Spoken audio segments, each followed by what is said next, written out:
अस्सलाम वालेकुम जी। कैसे हैं आप सब? उम्मीद है कि सब ठीक ठाक होंगे, मज़े में होंगे। आज इतना कोई प्यारा मौसम था, इतना प्यारा मौसम था। सुबह से बारिश हो रही थी हल्की हल्की, और जब बारिश का मौसम होता है तो हमें सबसे पहले किस चीज़ की याद आती है? चाय और पकौड़े। तो चलें जी, रेसिपी शुरू करते हैं। बिस्मिल्लाहिर्रहमानिर्रहीम। सबसे पहले मैंने ले लिया है तकरीबन आधा किलो बेसन।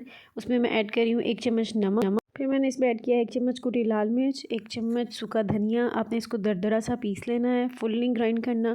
फिर मैंने इसमें ऐड किया है 1 चुटकी अजवाइन, और 1 चुटकी हम लेंगे हल्दी और कॉर्नफ्लोर, और इसमें पानी ऐड कर लेंगे।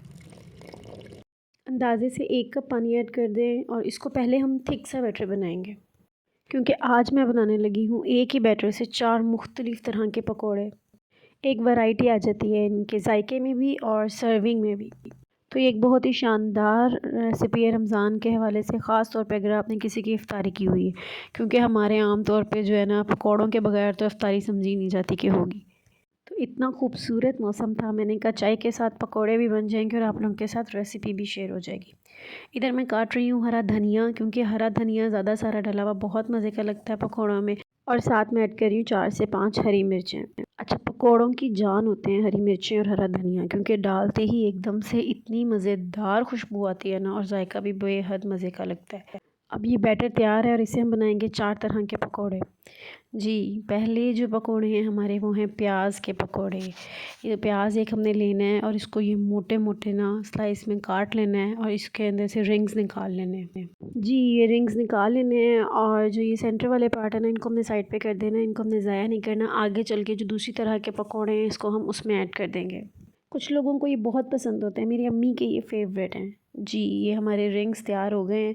इनको अब हमने सिर्फ़ और सिर्फ बैटर में मिक्स करना है। बैटर हमने इसलिए थिक रखा था कि जो रिंग्स है ना, इनके ऊपर अच्छे से कोटिंग हो जाए। अब मैं आराम आराम से सारे बेसन को इस पे कोट कर दूंगी कि रिंग्स टूटे ना हमारे। इसमें जो हमने हल्दी ऐड की है ना, इससे कलर पकौड़ों का बहुत खूबसूरत हो जाता है। बिल्कुल ज़रा सी हल्दी ऐड करनी है। अब इसको मीडियम टू लो फ्लेम पे हम लोगों ने फ्राई कर लेना है कलर आने तक, ताकि तब तक प्याज भी फ्राई हो जाए।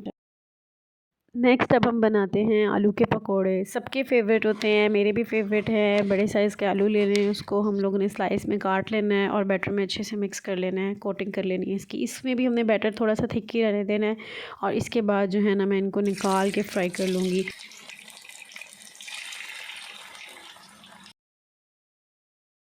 जी, थर्ड नंबर पे हमारे हैं पालक के पकोड़े, और इसको बहुत बारीक भी नहीं काटना आपने, और बहुत ज़्यादा इसको बड़ा भी नहीं रखना। देख लें जिस तरह मैं काट रही हूँ ना, इसी साइज़ में आपने इसको कट करना है।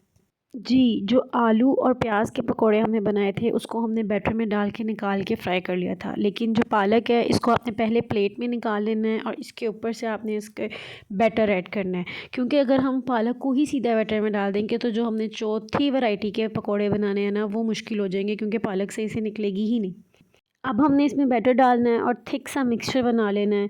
अच्छा, अगर आप चाहें तो इस पॉइंट पे थोड़ी सी सूखी मेथी भी डाल सकते हैं। मैंने डालनी थी, लेकिन मैं भूल गई।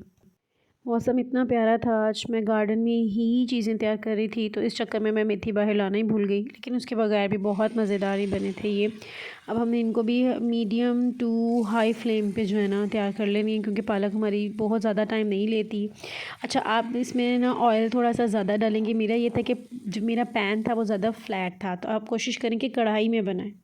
चलें जी, नेक्स्ट हम चलते हैं चौथी किस्म के पकौड़ों की तरफ। इसके लिए आपने कोशिश करनी है कि लंबे वाले आलू लें और इसको बारीक बारीक काट लेना है आपने। एक छोटे साइज़ का प्याज लेना है, उसको भी बारीक बारीक काट लेना है, और इसमें मैंने वो भी ऐड किए हैं जो हमारे अनियन रिंग्स में से प्याज बचे थे।